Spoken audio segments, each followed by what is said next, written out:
সহ পাঠ্যক্রম বা এক্সট্রা কারিকুলাম অথবা কো কারিকুলাম, এইগুলি বড় বড় শব্দ। আসলে এগুলি তোমরা বোঝো বা না বোঝো, আমরা যে বই পুস্তকগুলো পড়াই সেই বই পুস্তকগুলোর মধ্যেই শিক্ষা সব নাই।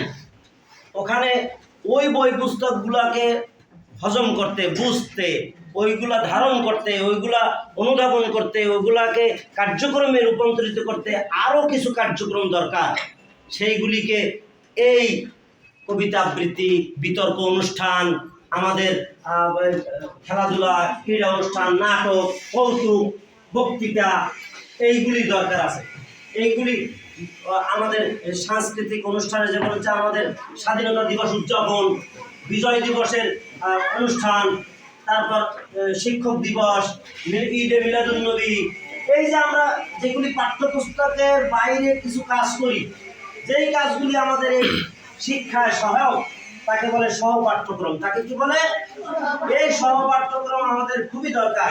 আমার অনেকগুলি লেখা আছে, আমি বিভিন্ন পত্রিকায় বা মিডিয়ায় কথা বলি বা লিখি, তখন এ বিষয়ে আমার অনেক কথা আছে।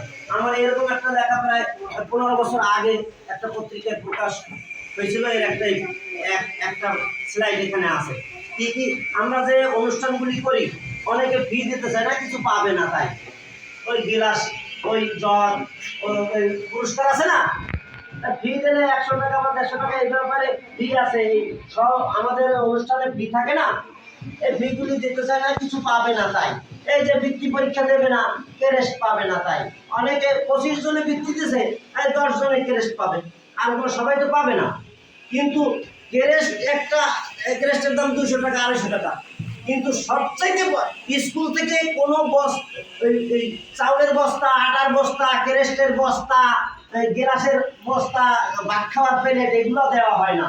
মূল স্কুল থেকে দেওয়া হয় শিক্ষা। স্কুল থেকে কি দেওয়া হয়? ওই শিক্ষার সাথে এটা একটা একটু উৎসাহ। সহ মানে কি?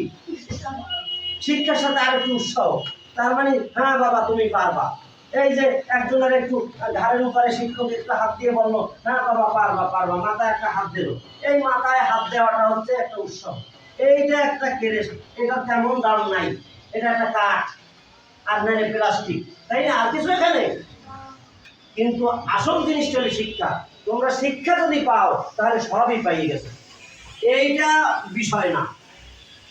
সেই শিক্ষা আমাদের, এইটার স্কুল, এটা শিক্ষা প্রতিষ্ঠান। এটা কি না কেউ মালামাল দেওয়া প্রতিষ্ঠান? প্লেট গিলাস টিলাস এগুলো তো শপিং এ বড় বড় দোকানে কিনে আনা যায় না?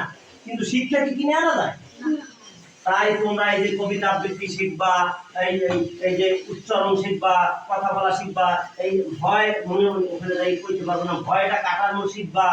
কি কি শিক্ষা আছে এইটা এখানে লেখা আছে। এটা আমি আজকে তোমাদের নোটিশে দেব, ফেসবুকে অথবা মেসেঞ্জারে অথবা হোয়াটসঅ্যাপ গ্রুপে আমাদের সাথে আসো তোমরা সবাই, ওখানে আজকে দিয়ে